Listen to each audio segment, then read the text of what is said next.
It was a rain-soaked Saturday night on County Road 14, headlights smeared into silver ribbons, a worn pickup stopped at the shoulder, and a single man hunched over the hood like he was trying to hear the heartbeat of the world. He walked out into the downpour with a flashlight and a breath that fogged the air. A uniform lay half under the guardrail, her radio spitting static, a pool of darkening blood drawing the line between life and something else. He dropped his grocery bag, ran, and in a few short motions lifted her head, pressed his palm to her neck, and felt the shallow tremor of pulse. He checked her pupils, felt the heat of the rain on his face, smelled the sharp metallic tang in the air, heard the river of traffic whooshing past and the low whine of his own blood in his ears. He spoke in a voice that had been trained to be both calm and absolute.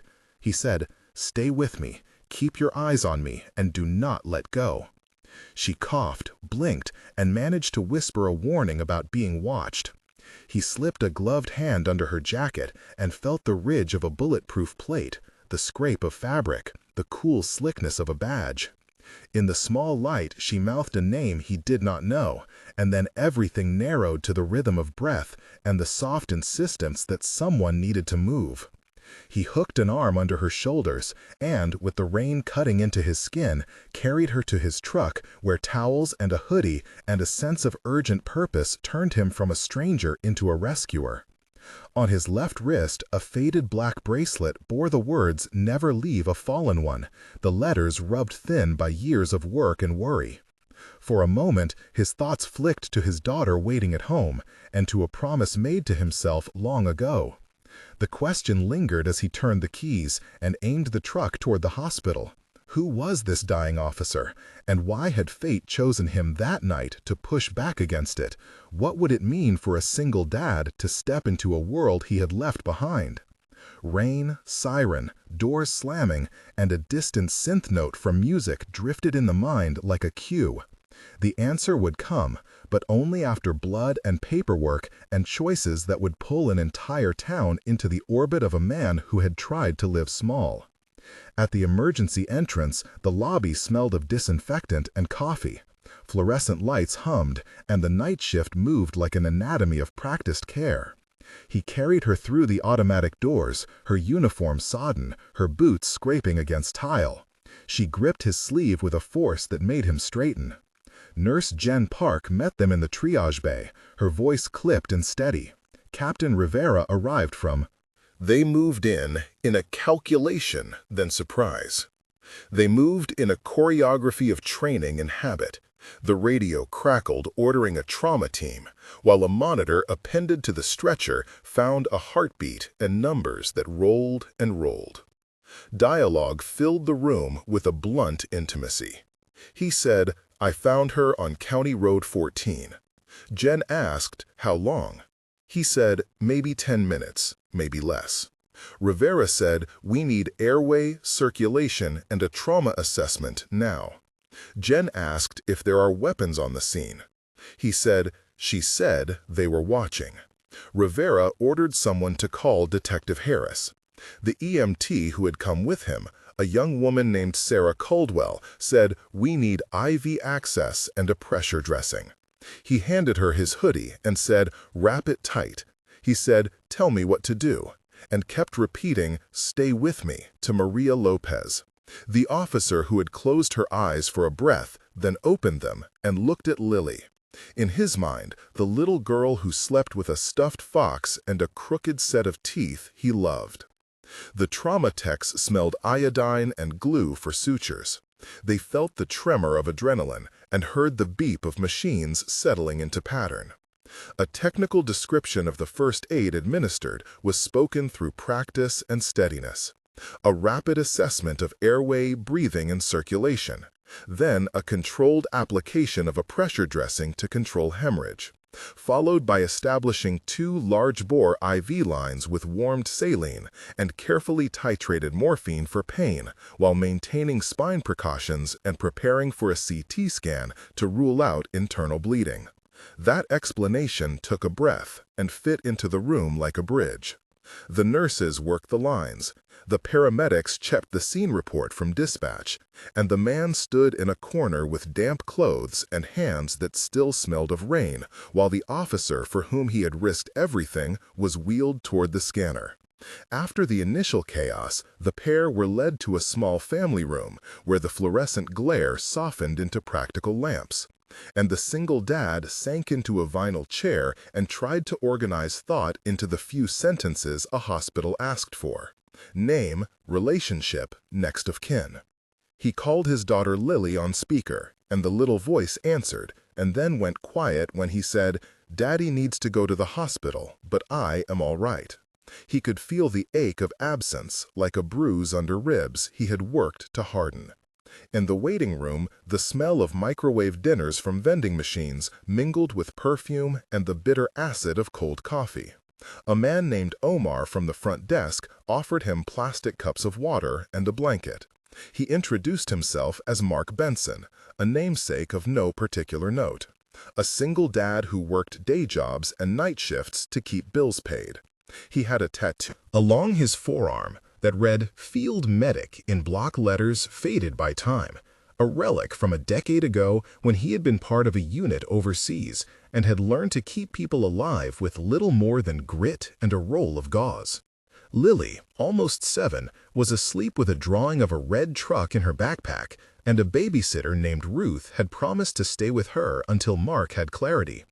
He kept replaying the moment on the road, the slick of rain, a uniform caught under a guardrail, the whisper of "you are being watched," and the belief that he had been in the right place at the wrong time, or maybe the wrong place, depending on how the rest of the night unfolded. 1 month earlier, Mark had been cooking pancakes with Lily and had hung that same black bracelet on the kitchen peg, then laughed at the way Lily tried to say, "Never leave a fallen one," like a solemn vow she would grow into. That bracelet had been handed down through a lineage of field medics in his unit, a token from a commander named Marcus Hale, who had said on a hot day in Kandahar, "If you can carry someone, you carry their story too." Childhood for Mark had been the small Midwestern town of Pine Hollow, where summer smelled of cut grass and engine oil, and where his father taught him to change spark plugs with precise patience. In training, he had learned the language of triage and the cold arithmetic of casualty rates, the smell of burning plastics, the metallic tang of stress, and the way silence fell after an evacuation. Loss came years later when a convoy that his unit had been escorting met an IED, and the world after the blast rearranged itself into absence. He buried 2 friends, then carried a wounding that would not show on X-rays, a tremor in unexpected places, a memory of faces that walked away from him in smoke and dust. Present day, he had chosen to leave active duty to come home to Lily because promises to a small person were hard to break, even when the rest of the world asked for you. Those lines of memory were small paragraphs of life sewn into one larger seam, and each one explained why he could not ignore the officer who had fought through the rain. Detective Harris from the county office arrived with a slim laptop and a measured stare. He had a voice like paperwork early in the morning and a list of questions that sounded polite but edged like a blade. Captain Rivera of the county precinct stood back with arms folded and eyes that cataloged details. Detective Harris introduced his team, which included Sergeant Owens, a quiet man who reviewed patrol routes, Deputy Morales, who had a local map of County Road 14 printed, and Dr. Amir Khan, who would later examine ballistic paths. They asked Mark to recount the timeline, and he did so in the exact way his training had taught him, to observe, not infer. He said, "First light, then truck, then scene, then she was on the ground. She said they were watching." Harris asked if Mark had weapons in his truck. He said no. Morales asked if there were any signs of multiple shooters. He said he only saw one set of tracks. Dr. Khan took notes about entrance wounds, and the officer in the ICU had a name tag that read Lopez, and a badge number and a gun registered to the city. The police officers exchanged looks because narratives rarely fit cleanly into single shapes, and because the presence of a bystander who knew trauma care often complicated chain of custody and suggested access to training beyond an ordinary citizen. The investigator brought up Mark's old military records, a search that turned up a field medic certificate, a brief commendation, and a discharge mediated by a paperwork quirk that left questions about his status and why he had not reported certain things after leaving active duty.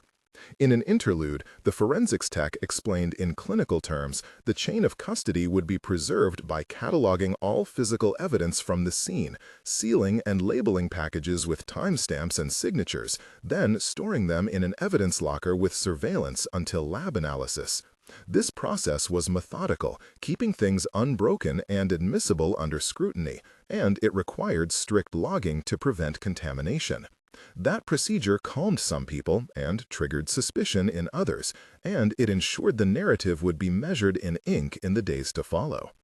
At roughly 1/3 of the way into the night, a soft call to the viewers to reflect would have felt natural, and so the man who had become a point of interest sat now in the waiting room. And if you are watching this, pause and think for a second about what you would do if you found someone dying on the side of the road. Pause and tell us in the comments what your most courageous moment looked like, or what you would want to learn to be able to act in that way. Start with "I would have" or "I saw," and share a short sentence. Your story does not need heroics. Sometimes the smallest acts of attention save the most. These stories are how communities learn to keep each other safe, and by sharing, we build a pattern of response that is practical and human. After you leave your comment, keep watching, because the questions about why Mark was there and what the officer had been doing would ripple outward and force choices that would alter how a precinct trains and how a small town thinks about protection. In the days that followed, the case opened like a map. Detective Harris convened a briefing with Captain Rivera, Sergeant Owens, Deputy Morales, Dr. Kahn, and a prosecutor named Elaine Park, who reviewed witness affidavits and municipal records. Mark was interviewed multiple times in a chair with his hands folded and a neutral cup of hospital coffee in front of him. He answered with the kinds of short sentences that are best when you are telling only what you saw and what you did. I saw a set of tire tracks in the mud. I saw a vehicle spun into the ditch. I lifted her free. Questions circled around motive, potential threat networks, and the gunshot wound which forensic analysis later suggested had been a close-range strike with a hollow-point round designed to penetrate body armor. The presence of that kind of ammunition in a local criminal market led Harris to pull records of a small local trafficking operation and to a name repeated across multiple logs, a dealer known as Luis Cortez, who had been under surveillance by a neighboring county but not locally. A witness named Maria Gonzalez, who worked at a gas station near County Road 14, placed a dark SUV in the area that evening, and a mechanic named Tom Rivera, who knew vehicles back to their bones, later testified to seeing weld marks on that SUV that matched illicit modifications common in smuggling rings. A second moment of acute tension came when the team attempted to move the suspect vehicle from the ditch to the impound lot. There was a parking lot full of lights, the hum of a tow truck, a crowd of curious, and the sudden concussion when a secondary device hidden near the vehicle detonated, sending a shockwave that knocked several people to the ground and filled the air with the hiss of ignited fuel and the smell of hot oil and burnt rubber. Mark pushed a man out of the way and covered the officer with his own body just as the blast licked the asphalt, ears ringing and small particulate dust stinging his eyes. He had to make a decision there and then to hold scene safety or to run to cover the injured. The memory of past convoys taught him to check perimeters and to listen for the cadence of additional triggers. For several minutes, the world narrowed to smoke and the metallic click of broken lights and the primal calculus of what would live and what would not. In those minutes, Mark felt the old training pull him like a tide, and he gave precise orders to bystanders to get low, move away, and fetch tarps. And the man named Omar from reception pulled a tourniquet from his belt, and someone called for ambulances. That moment left a crater in the timeline and marked a shift from rescue to investigation, and it forced the county to treat this as insurgent-like tactics rather than an isolated shooting. As press conferences multiplied, so did the cast of secondary players who shaped the narrative. Medical examiner Dr. Amir Khan provided blunt analysis of the wounds. And the probable sequence of events, Lieutenant Fiona Blake of the state police offered a view of criminal patterns, and a local pastor named Reverend Thompson organized vigils. A neighbors association leader named Claire Jensen coordinated safety vans for residents, and a school counselor named Denise Park reached out to Lily to arrange counseling. Each person had a role to play, and their names appeared in court documents in later weeks. The community reaction threaded between gratitude and suspicion. Some praised Mark as a hero, others whispered that his military past made him a man of secrets. The prosecutor, Elaine Park, cautioned the public in a statement that investigations must follow evidence, not emotion, and that meant a careful unspooling of the threads that had become knotted that rainy night. Mark returned to a routine of childcare and interviews, and saw in parallel a choice he had hoped not to have to revisit. He could return to his small life of shift work and soccer practice, or he could step forward to help the police by teaching basic medical stabilization and civilian awareness courses that might prevent loss in the future. Captain Rivera asked if he would run a workshop for officers on medical stabilization in the field. Detective Harris asked if he would consult on tactics for civilian safety during a potential wave of retaliatory actions. Mark knew how to hold an airway, how to improvise a pressure dressing, how to move the injured without further harm. He showed them again in practical sessions. He demonstrated jaw thrust and chin lift to open an airway. He taught the placement of pressure on a femoral artery, and he described when to prioritize rapid transport versus prolonged on-scene care. The techniques were pragmatic and tightly bound to real outcomes. A technical explanation of the procedures included an outline of steps for a tourniquet application and wound packing, then securing the limb and noting the time of application and communicating that to EMS. This record-keeping could mean the difference between limb salvage and permanent loss. Officers practiced on dummies, and each trainee smelled the vinyl and disinfectant and tasted the salt of adrenaline as they learned to emulate the motions that meant the difference between life and death. Dialogue during training had a cadence of instruction and discovery, and at least 6 exchanges in every major drill session, so that the trainees asked questions and Mark answered with practice and patience. Sergeant Owens asked what to do when the scene was not secure. Mark answered, "Secure your perimeter, then apply your immediate control." Owens asked how long to leave a tourniquet on. Mark answered, "Note the time, get to surgery as fast as possible, and do not remove it alone." The trainees repeated the commands like a chorus, and the lesson stuck. A third intense scene unfolded when Detective Harris traced Cortez to a warehouse on the outskirts of town, a place where modified SUVs and rusting forklifts slept under a sheet of fog, and the team prepared a coordinated entry. Mark was there not as an arresting officer, but as a consultant on casualty care and on preserving life during a high-risk operation.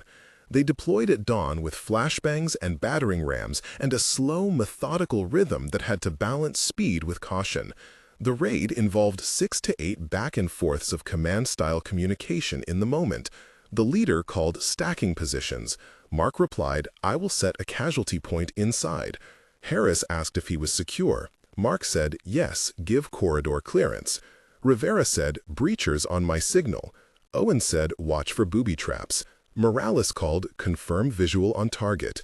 The breacher knocked the door, and the world tore open with the smell of oil and a burst of shouted names. Inside, there were men who had been moving packs, and the sound of a radio was abruptly cut off by the command to drop to the floor. In the ensuing sweep, 2 suspects were detained, and one found in a back room with makeshift armament and a cache of hollow-point ammunition that matched the ballistics Dr. Khan had linked to the Lopez wound. Tactical detail described a breaching protocol, which included using a ballistic shield for the initial entry, followed by flash diversion devices and immediate compartment sweeping, while a casualty collection point was established 5 meters from the entry to triage any wounded. The operation was tense, its sensory catalog filled with the taste of dust, the sting of cold air, the thud of boots, and the scent of motor oil. In that claustrophobic sweep, Mark guided a young officer through the application of a nasopharyngeal airway and the placement of a pressure dressing, and the officer, who had been shaky at first, found a steadying breath in the work. After the raid, arrests were made, and the prosecutor, Elaine Park, filed charges against Cortez and his associates for trafficking and for conspiracy to commit aggravated assault with a deadly weapon. The evidence from the impound and the warehouse was catalogued, the chain of custody logs grew thick, and the testimonies multiplied. Maria Lopez slowly emerged from critical care and began the long, slow arc of recovery with surgeries and hours of physical therapy, Dr. Khan calling some outcomes fortunate and others costly. Her testimony was vital. She spoke in a small voice about an assignment that had brought her out that night, a routine stop that turned into an ambush. She described being aware of an SUV lingering and a figure moving too deliberately, and then the flash of a muzzle. The courtroom heard her say, "I remember the rain and hands and a man who would not leave me alone." Mark attended every hearing. He held Lily in the back row and made sure she had crackers and stickers to stave off the boredom of waiting rooms and courtrooms alike. 3 months into the process, the community had already shifted. In practical ways, because of what had happened, Captain Rivera instituted mandatory medical stabilization training for every patrol shift. Reverend Thompson organized security escorts for officers on rural routes. Claire Jensen created a neighborhood watch that coordinated with Deputy Morales, and school counselor Denise Park ran resilience workshops for families worried about sudden violence. A local grant was awarded to the sheriff department to purchase better body armor and trauma kits. A community center donated space for Mark to run classes, and people like Omar the receptionist and Ruth the babysitter and Tom the mechanic taught alongside him, turning a small civic response into a locally led program. Mark taught a civilian course that included a careful explanation of when to move an injured person, when to keep them still, and how to communicate with dispatch succinctly, giving names, locations, and the nature of the threat. This guidance came wrapped in practical exercises and role play. The trainees felt the vinyl seat and smelled the disinfectant and tasted the adrenaline as theory transformed into muscle memory. The epilogue unfolds in 3 measured moments that show consequence and change. 1 month later, the town had a new rhythm. The intersection where the ambulance had idled now held a temporary memorial of flowers and a laminated card with the badge number of Maria Lopez. Mark went back to his small kitchen and made pancakes for Lily, who painted a crayon heart and stuck it on the fridge. He fixed a loose hinge on the back gate, and the bracelet never left his wrist. Captain Rivera stopped by the house to hand him a formal thanks and a small kit for drills. Neighbor Claire Jensen organized a community meeting and asked Mark to speak. He did so in practical terms. He said, "What we learned is simple. Watch, talk, and act. Start a basic check-in program and get trained and sign up for a course at the community center." People filed sign-up forms, and a local hardware store donated supplies. There was a cautious optimism in the air. The hospital donated a spare trauma dressing kit to the community van, and a local school ran a short program teaching children to stay clear of roads at night. These were small wins, but tangible, and they built a scaffolding for safety. 3 months later, the case had moved through preliminary hearings and the defendants faced indictments. Maria Lopez had been released from inpatient care and was progressing through physical therapy. Her speech was better, and she began giving interviews in which she credited the strangers who had helped on the road and the county teams that had carried the legal weight. Detective Harris received a commendation for coordinating across jurisdictions, and Captain Rivera restructured patrol shifts to ensure at least 2 units were assigned to remote roads during night operations. The community center classes had graduated over 100 residents, and the sheriff department installed additional cameras along County Road 14 after public meetings and grant applications spearheaded by Reverend Thompson and Claire Jensen. Mark was asked to lead a larger regional class, and he accepted, keeping his focus narrow and practical, hands-on tourniquet practice, wound packing, and a simple checklist for calling dispatch. The county prosecutor, Elaine Park, said in a public statement that this case had highlighted the necessity of community cooperation and careful investigative work, and that while the law must be measured, the moral clarity of citizens helping one another was beyond doubt. The town started a fund to assist families of officers injured in duty. Lily painted a banner that read, "Thank you," to be hung in the community center, and people who had once been strangers grew into a network. 6 months after the rain-soaked rescue, the longer arc of change was visible and durable.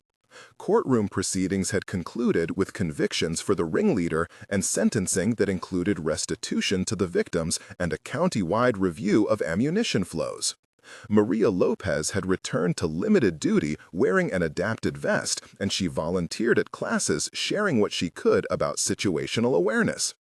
Mark continued to teach and, in partnership with Captain Rivera and Detective Harris, helped establish a county-wide civilian emergency response team that trained volunteers in portable medical stabilization, scene safety, and evidence preservation. That program brought together people as diverse as Omar the receptionist, Tom the mechanic, Ruth the babysitter, Denise the school counselor, and Reverend Thompson. These names became part of the fabric of the response. The community center displayed a modest plaque that listed the names of those who had contributed to the fund, and the bracelet that had been on Mark's wrist was now part of a small exhibit there labeled "Never Leave a Fallen One." On a quiet weekend, Lily and Mark walked County Road 14 together, picking up litter under clean skies, and shared a picnic by the river where the sound of traffic had once been an alarm. She pointed to a bird and named it Brave, and he laughed and said that was as good a description as any. The tangible consequences of the night were clear: more training, more equipment, and a small but meaningful cultural shift toward looking out for one another. In the end, the story folded back on the essential human choices that had begun it. A single dad who saw a wounded officer and acted. The officer who, against long odds, lived to tell a harrowing tale. Communities that took steps to reduce risk, and police that reconsidered training and coordination. There was accountability in the courts, there was procedural change at the precinct, and there were lives stitched together by practical kindness and the hard work of public servants and neighbors. The pulse that Mark had sought on the roadside did not belong only to one person. It became a pulse for a town that discovered the value of being prepared and the power of ordinary people to matter in moments that define a life. If this story moved you, subscribe for more accounts of rescue, investigation, and redemption. Subscribe to learn practical skills and to hear how communities rebuild after violence. Share this with someone who lives on a rural road or who cares for others, because these narratives are not just about what happened, they are about what we do next together.